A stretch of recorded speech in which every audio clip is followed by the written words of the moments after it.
이준석 대표하고 국민의당 간에 이제 서로 폭로전 같이 네. 벌어졌었죠. 그렇습니다. 네. 어저께 아침에 이제 네. 이준석 대표가 아침 MBC 라디오에서 인터뷰를 하면서 그 국민의당 안에 네. 안철수 대표를 주저앉히겠다라고 네. 한 사람이 있다. 네. 그리고 누구냐 그랬더니 지금 뭐 되게 시끄럽게 떠드는 사람이니까 자중해라. 라고. 시끄럽게가 네. 누구죠? 몇 분이 더 계신데. 자, 그렇게 이제 발언을 했어요. 그리고 되게 네. 제가 얼마 전에 이제 이준석 대표가 당무 거부하고 있을 때 네. 그때 한 방송에 출연을 했었거든요. 네. 그때 저도 같은 패널로 출연을 해가지고 들은 얘기인데 네. 뭐 이렇게 얘기들이 막 썰들이 나오니까 이준석 대표가 정치를 너무 삼국지 읽는 걸 가지고 정치를 생각하는 사람들이 많다라고 좀 불쾌감을 토로했는데 이준석 대표가 네. 근데 이제 본인이 삼국지 얘기를 하고 다녀. 어제 예. 네. 그 배신자 얘기하면서 본인이 네. 삼국지에 누구죠? 제가 삼국지 잘 몰라가지고. 네. 네. 장비를 죽였던 저도 이름을 모르겠어요. 이준석 대표 열심히 읽었더라고요. 내가 기억이 안 난다. 네. 제가 알기로 윤석열 후보는 삼국지를 안 읽었다고 했나? 배신자 4명을 얘기하면서 네. 예, 배신자 4명을 얘기하면서 이제 국민의당 안에 네. 그런 배신자가 있다. 이런 취지로 얘기를 한 거예요. 네. 근데 이제 누구인지는 말을 안 했단 말이에요. 그렇죠. 근데 단서는 지금 뭐 시끄럽게 하는 사람이다. 라고 단서를 붙였는데 네. 근데 아침에 이제 그 MBC 라디오하고 그렇게 인터뷰를 하고 했는데 이제 막 기사가 났죠. 그러자 오후에 이태규 국민의당 의원이 말이에요. 네. 기자회견을 또 한단 그렇습니다. 말이에요. 네? 그래서 그러면서 이준석 대표하고 2월에 만났다. 그러면서 합당 제안을 했고 네. 뭐 종로나 부산 보궐선거 출마 안철수 대표에 대해서 뭐 그런 제안을 했었다라고 이제 폭로를 합니다. 그리고 이제 선거 뒤에 합당을 하면 선거 뒤에 국민의당 쪽은 조금 많이 소수파죠. 네. 그럼 합당 이후에 지분이나 이런 거 걱정이 될 수 있으니까 네. 특례 조항을 만들어서 네. 공천심사위나 조강특위, 최고위 이쪽 참여를 보장해 주겠다. 네. 이런 얘기를 했다. 네, 합당 제안과 함께 했다. 뭐 근데 여기서 끝난 게 아니었죠. 네. 이태규 의원의 추가 폭로는 네. 그때 이준석 대표가 네. 윤석열 후보 주변에 사람들을 조심해라 라고 그런 식으로 자기 편을 욕했다. 그러니까 라고 하는 거죠. 이준석 대표는 상대방 진영 안에 국민의당 안에 배신자가 있다라고 얘기를 했고 네네. 날렸고 그러자 이태규 의원은 또 거꾸로 또 이준석 대표하고 당하고 사이를 이간하는 네. 그런 일이 있었고 그러니까 또 이준석 대표가 네, 저녁에 6시 6시에 정도에 기자회견을 자청했죠. 목이 다 쉬어 있는 상태에서 네. 제가 그렇게 안 했고 하면서 이제 굉장히 급해 보이더라고. 이거 빨리 불 꺼야 된다. 목소리가 그 정도는 아니었어요. 그 정도 아니었나요? 예. 그래서 빨리 불 꺼야 된다는 거는 확 느껴지더라고요. 네. 그래서 하여튼 두 사람 간의 폭로전이 뭐 어디까지가 사실인지 이걸 떠나서 요즘에는 이제 이렇게 정치 문화가 물밑대화가 아닌 것 같아요. 그냥 이제 다 끄집어내지고 물이 1급수야. 그래서 위에서 보면 다 투명하게 보여요.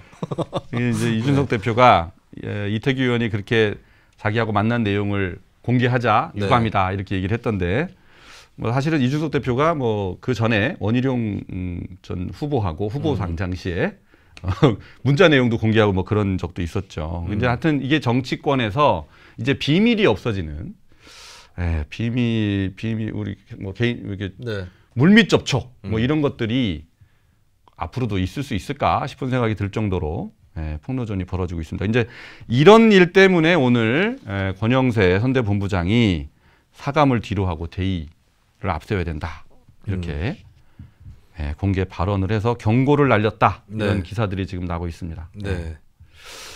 자, 이게 이제 저는 이게 뭐 누구 말이 맞고 틀리고를 떠나서 말이에요.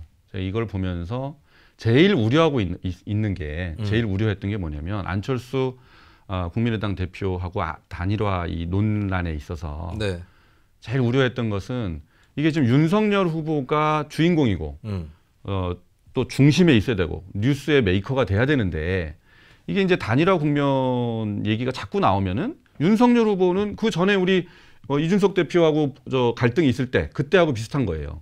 윤석열 후보는 어디로 가버리고 자꾸 다른 얘기들이 뉴스를 덮는단 말이죠. 근데 거기에 또 지금 이준석 대표가 참전을 한 모양새가 됐어요. 이렇게 되면 이게 과연 윤석열 후보 선거에 도움이 될 것인가? 라는 점에서 걱정을 하는 사람들이 굉장히 많을 수밖에 없는 거예요. 예? 그러니까 이게 누가 맞냐가 중요한 게 아니에요, 지금. 이게 후보를 덮어버리고 있다. 이 현상이 중요한 거죠, 현상이. 네. 그래서 그 부분에 대해서는 그래서 아마 저는 권영세 선대본부장도 그런 우려를 담아서 얘기한 것 아닌가 그런 생각이 듭니다.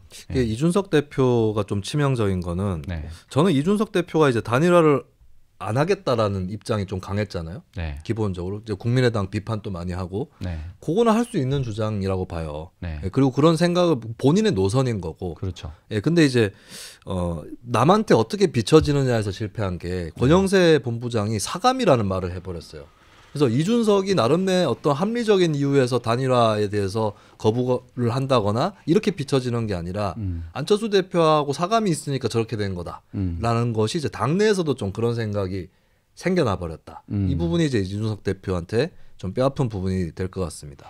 근데 사감이 뭐 누가 보더라도 이준석 대표가 안철수 대표에 대해서 사적인 감정을 숨기지 않죠. 숨기지 않아요. 너무 많이 드러내왔어요. 네, 그리고 본인은 네. 나는 조롱할 자격이 있다라고 네네. 얘기할 정도로 네. 노골적으로 이제 하고 있잖아요. 그런데 이제 그런 이준석 대표의 발언이나 이런 것에 비추어서 말이에요.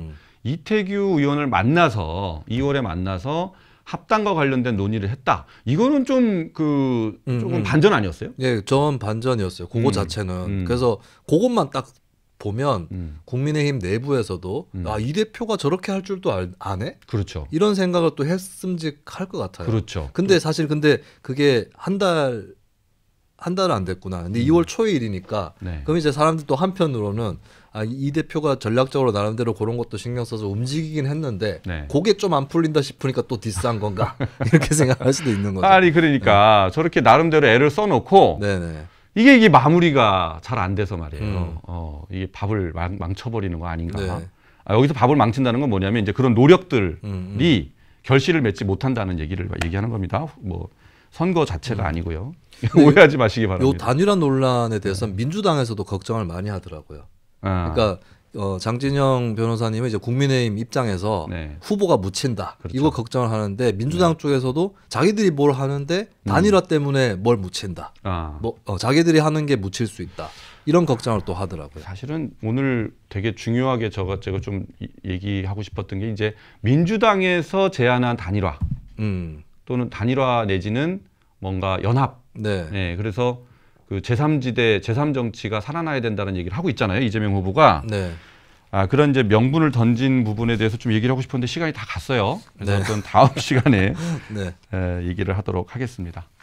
자, 오늘 뭐 이 정도로 할까요? 네, 오늘 준비된 건 이 정도로 하겠습니다. 자, 오늘 첫 번째 주제로 다뤘던 것이 김문기 전 개발처장의 네. 유족이 이재명 후보에 대해서 쌓인 한을 이제 어저께 국민들 앞에서 말씀을 하셨어요. 근데 네. 제가 어저께 그걸 보면서 어떤 장면이 겹쳤냐면 재작년에 2020년 10월에 소연평도 해역에서 서해 공무원 한 분이 북한군한테 피격돼서 사망한 일이 있었죠. 네. 그때 문재인 정부가 이제 이거 월북한 거다. 이렇게 발표를 했죠. 그러자 그 돌아가신 공무원의 18살 아들이 편지를 씁니다. 대통령한테. 그러면서 그 아들이 또 그 아버지 그리고 가족의 한에 대해서 얘기를 하면서 지금 저희가 겪고 있는 이 고통의 주인공이 대통령 자녀였다 하더라도 지금처럼 하실 수 있겠습니까? 라고 그렇게 이제 편지를 썼던 일이 있습니다. 자, 이 문재인 정부에서 말이에요. 자녀들, 그러니까 억울하게 돌아가셨다. 우리 아버지가 억울하게 돌아가셨다. 그리고 우리 아버지가 누명을 쓰고 있다. 라고 토로를 하면서 한을 얘기하는 그런 일들이 지금 계속 일어나고 있단 말이에요. 네.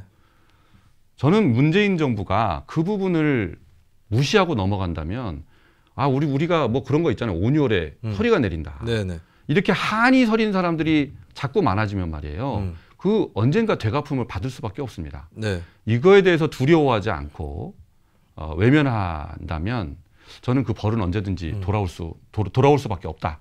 이 점을 좀 아셨으면 좋겠어요. 그걸 못 깨닫는 게 이상한 게 본인들이 야당할 때 경험해봤잖아요. 세월호. 그렇죠. 예, 그럼 그 세월호 유가족들의 아픔을 그냥 그때는 야당이었기 때문에 어루만지는 척했고 네. 정부가 여당이 되고 난 다음에는 그와 비슷한 사람들에 대해서 외면할 거냐. 예, 이렇게 되면 안 된다는 겁니다. 여로 야불 이렇게 되면 안 된다는 거죠. 예, 문재인 정부 또 이재명 후보 캠프 그 점은 좀 아프게 좀 받아들이셨으면 좋겠습니다. 자, 우리 뉴스트라다무스가 많은 그 호응이 있으셔서 나날이 발전하고 있습니다. 네네. 그래서 우리 아고라 채널이 구독자 10만 명을 이제 앞두고 있습니다. 우리가 아직 네. 실버 버튼을 못 받았어요. 근데 실버 버튼을 받는 날이 목전에 있습니다. 네. 10만 명이 곧 될 거로 우리가 보고 있는데 이만큼 되는지도 몰랐어요. 제가 언제 이렇게 컸어요, 대체? 제가 이거 시작한 다음에 숨가쁘게 달려왔습니다. 제 나름대로. 구독 버튼이 필요해요. 네. 구독 버튼 꼭 누르시고 아직 안 누르신 분들이 있으시면 꼭 눌러주시고 좋아요 버튼도 눌러주시기를 바라겠습니다. 에피소드마다 다 좋아요 눌러주셔야 됩니다. 네. 이게 지금 방송을 통으로 해서 보내드리는 게 있고 네. 또 이거를 우리 아이템별로 잘라서 또 네. 따로 올리기도 합니다. 그래서 그런 것들 보실 때마다 구독, 좋아요 눌러주시면 감사하겠습니다. 여기까지입니다. 뉴스트라 다무스.